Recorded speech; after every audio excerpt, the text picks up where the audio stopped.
Hey everybody, what's up? It's Fizzle, and I just spent the better part of an evening with my brother making some 2X AA battery box mods that use 14500 truss fires in them. They are 3.7 volt, 900 milliamp lithium ion batteries. Kind of been putting this off for the last 2 weeks. I bought the box mods from madvapes, but I decided to buy my batteries elsewhere, and the guy was on vacation, and so they just showed up today. So today was making box mods. So we made two of them. This is the first one we made right here, and it's essentially a 2X AA battery box with a master switch on here, which is important so it doesn't go off in your pocket. It's real simple. You just take the little spring thing that was right here and you put it up here so that your battery will fit on one side and all your connections fit over here. So you have positive down here and negative up here. So you have positive that runs to the switch right there, and then from the switch there's two things going on. There is the going up the side up into the atomizer or atomizer connection for the center pin positive. Then you also, in parallel, you have from the top to a 470 ohm resistor to an LED. The LED connects to the outer side, the negative side of the atomizer connection, which also goes to the negative side of the battery. You know, because this is the happy side of the battery, this is the depressed side. It's always being negative, a little negative Nancy. Now, a couple things to note.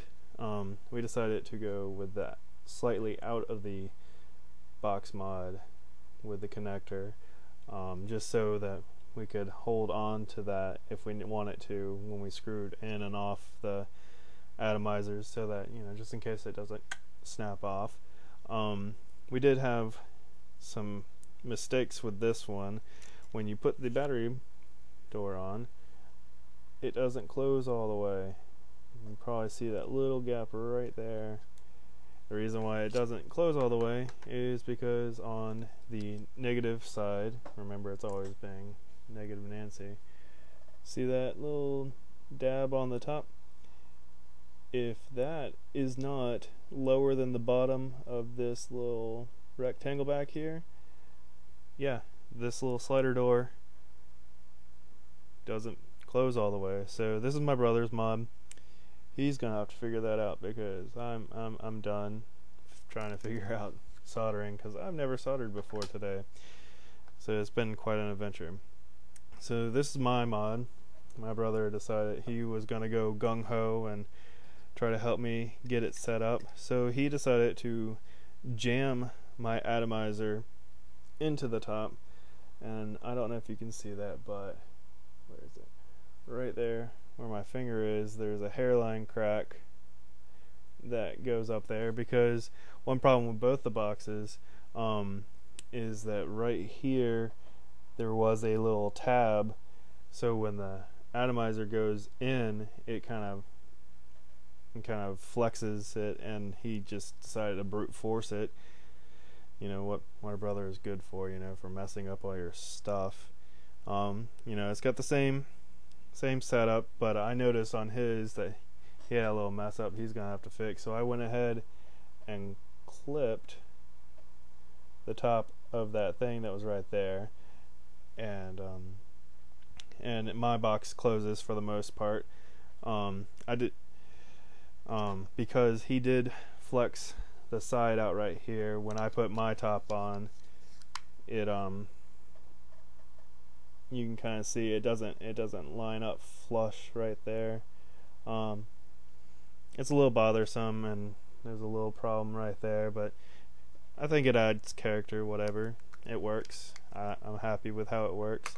One note about soldering is that I had a junk cauterizer that I was putting into the atomizer connection so that I can make sure that things were more or less where I wanted them. Yeah, don't leave a stainless steel tube hooked into that if you're trying to touch a soldering iron into that. It'll essentially work as a heat sink, and I couldn't figure it out for forever. I swear I had the iron on there for a good way too long. Wires were starting to melt. I was worried I was going to blow up my LED on my box. And then I guess I touched solder to the iron and it ended up melting on there, and I don't have a nice shiny solder on practically anything I soldered because it's the first time I soldered, so give me a break. But I noticed that when I went to take the cartomizer off, it was hot. I was like, that's not cool, buddy. And I burnt the shit out of my finger. Wasn't too happy about that. So I decided to get some different stuff for the box mods than the standard slow changing LED. I wanted to see what the fast changing LED was like, and I like the fast changing LED. And here's the difference. This one with the top thing, that's the slow changing LED. This is the fast one. So, mark, get set, go.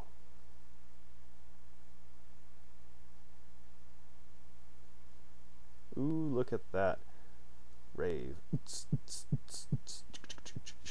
Alright, so that's enough of me making a fool of myself. I like the fast changing one. It seems like it takes 6 or 7 seconds before it goes full on rave, and it's a good indicator. That's a decent sized drag, and just lit off. Just like any box mods with a switch, if you turn them off, they're not going to go off in your pocket or any craziness like that. So obligatory testing, right? Just want to see all that. What do these things do? Do they make lots of clouds? And I think they do. So here is mine. Is it on? Yep, it's on.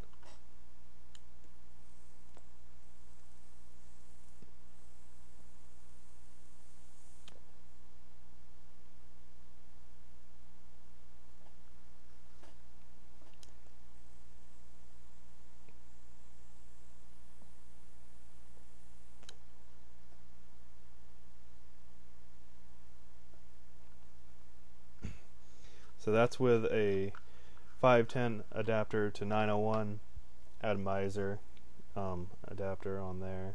So this is the 901, which is my new favorite atomizer right now.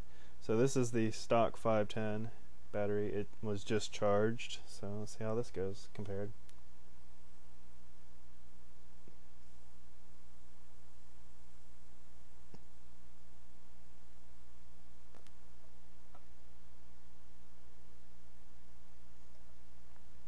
That looked about the same. I don't know. Sometimes it's the same, sometimes it's not. But, who cares? I guess you guys care. I just know that, this thing is pretty small. Hold it in your hand. I'm sure I could have stuck this farther down into the box and made it a little stealth vape and be like, don't know what's going on, can't see it. But that wasn't really the point of this mod.